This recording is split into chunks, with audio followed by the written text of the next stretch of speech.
I am convinced, be widened and lengthened into a superhighway of justice, as Negro and white men in increasing numbers create alliances to overcome their common problems.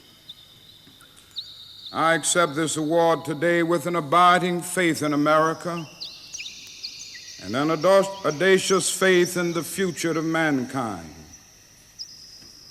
I refuse to accept despair as the final response to the ambiguities of history.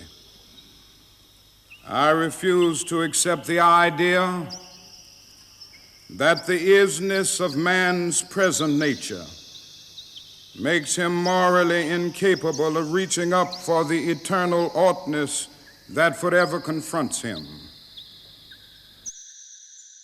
I refuse to accept the idea that man is mere flotsam and jetsam in the river of life, unable to influence the unfolding events which surround him.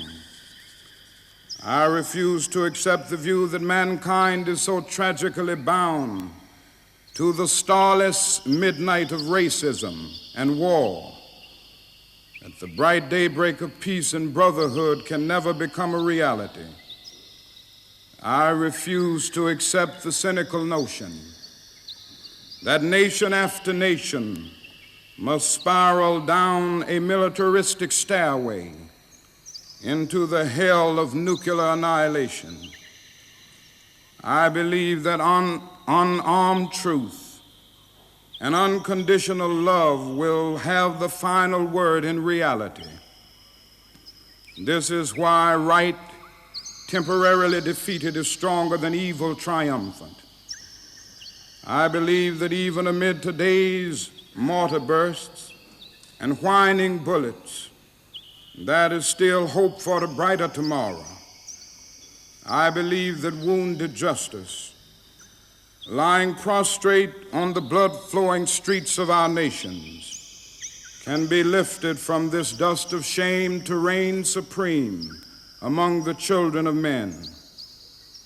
I have the audacity to believe that peoples everywhere can have 3 meals a day for their bodies, education and culture for their minds, and dignity, equality, and freedom for their spirits. I believe that what self-centered men have torn down, men other-centered can build up.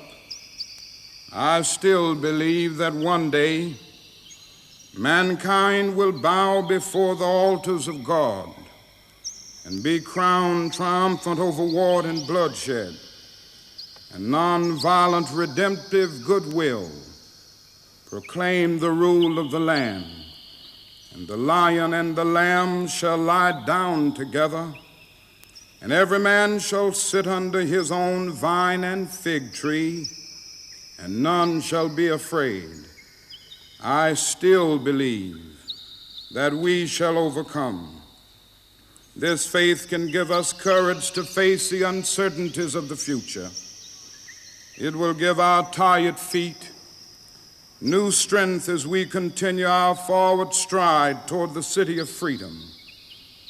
When our days become dreary with low hovering clouds, and our nights become darker than 1,000 midnights, we will know that we are living in the creative turmoil of a genuine civilization struggling to be born.